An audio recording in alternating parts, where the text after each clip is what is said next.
importance of the weblog as an alternative media in disseminating the news and information when a disaster or crisis arise.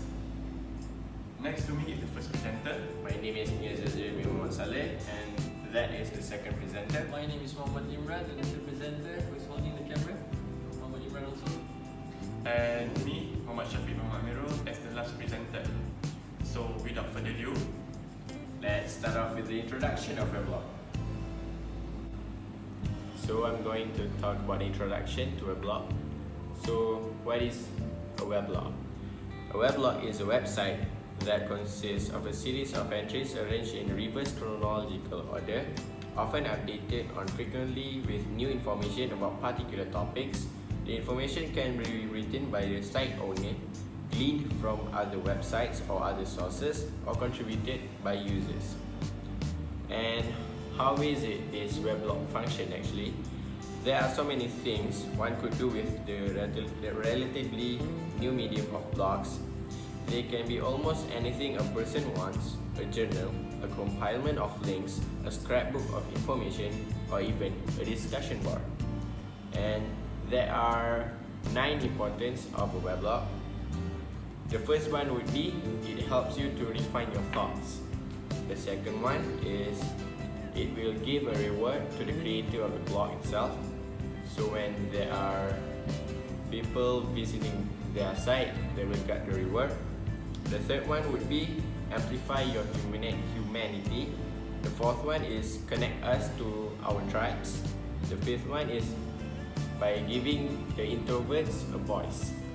The sixth one is rewards the new age publisher. The seventh, embrace the experimenters. The eighth one is accelerate discovery. And the last one would be open up a world without borders. Thank you. So today I'll be talking about history of weblog. The early vocabulary and semantics around blogging are modern and common. As the practice developed, some of the more popular monikers were weblog, personal web page, and online diary. We'll dive into each of these bits as we explore the more primitive days of blogging. It wasn't until 1997 that the term weblog was coined. The word creation has been attributed to John Weiser of the influential early blog Robot Wisdom.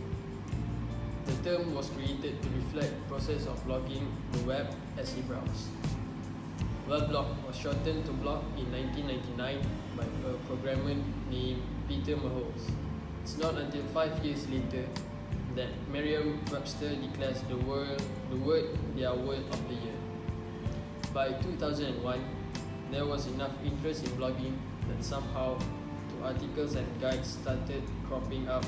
Now meta-blogs, blogs about blogging, make up a sizable portion of the most popular and successful blogs out there. Next to 2002, politicians, movie stars, and everyone, including celebrities, started using blog and embracing blogs. And 2004, tsunamis occur. Bloggers unite and making a blog and a social movement. That's it from me. Thank you. Okay, now I am going to talk about the pros and cons of weblog.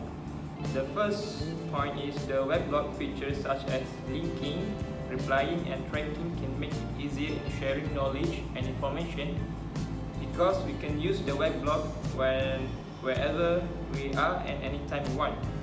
The second point is discussion in weblog promote higher levels of thinking because people can think before answering back.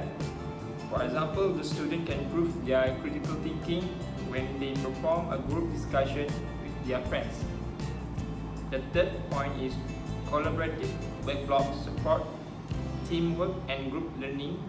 For example, the students can improve their learning skills and the student can finish their work and submit it early when they do the work in a group with a good teamwork. The last point is because of its format that is similar to a personal diary, weblogs encourage informal communication, creativity, and self-expression. For example, we can improve our communication and it can make us as an open-minded person when we need to do something. Okay. The first point of cons is, even though the most weblogs are hosted in public, learning weblogs should be hosted in private servers so that they do not show neither advertisement nor banners. This will give even more effective result as there is less chance of disturbance and distractions. The second point is, system administrators tend to be restrictive and installing new software because they didn't want the new generation to get stuck with the new West culture or bad culture. The last point of cons is, if the weblog is public, it may suffer troll infestations, people that intentionally try to cause disruption by posting messages that are inflammatory, insulting, incorrect, inaccurate, or off-topic with the intent of provoking a reaction. This affects emotion and builds up anxiety, which will be brought to another problem such as stress. That's all.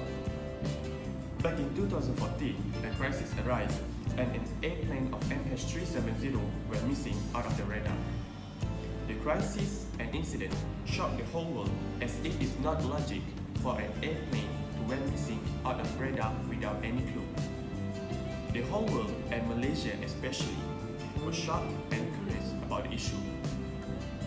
As the other medias such as television, newspaper, and radios keep on posting and spread the news about the progress, Weblog as well were one of the medias that keep on updating and uploading the videos about the progress of the searching and the hunt of MH370.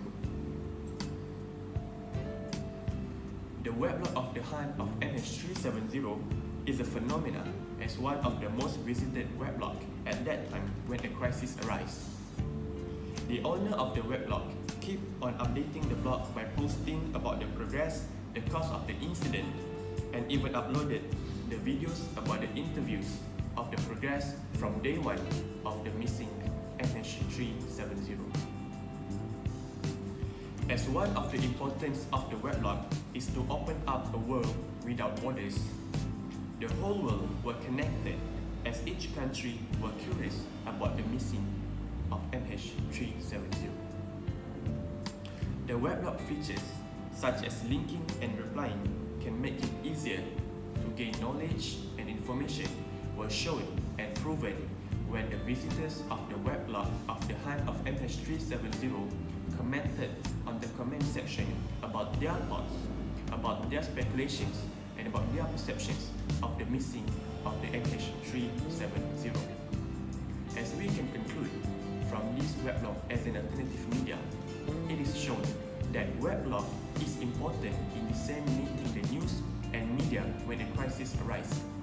This case study shows and compares that the weblog that keep on posting about the personal information of someone and a weblog who disseminate the news and information when a crisis arises shows a huge winning margin, as the weblog that spreading the news and information about the issue have a lot of visitors than the weblog that posts about the personal experience or information. In conclusion, weblog is an important media, is an alternative media to spread and disseminate the news and information when a crisis or issue arises. It is important as nowadays people use a lot of internet and weblog to gain knowledge and information. It is not to say that the other media such as television and newspaper or even radios is not important, but weblog as nowadays is the most effective media for us to gain knowledge and information when a disaster arises. So that's all from us about the importance of weblog as an alternative media in disseminating the news and information when disaster and crisis arise. Till next time.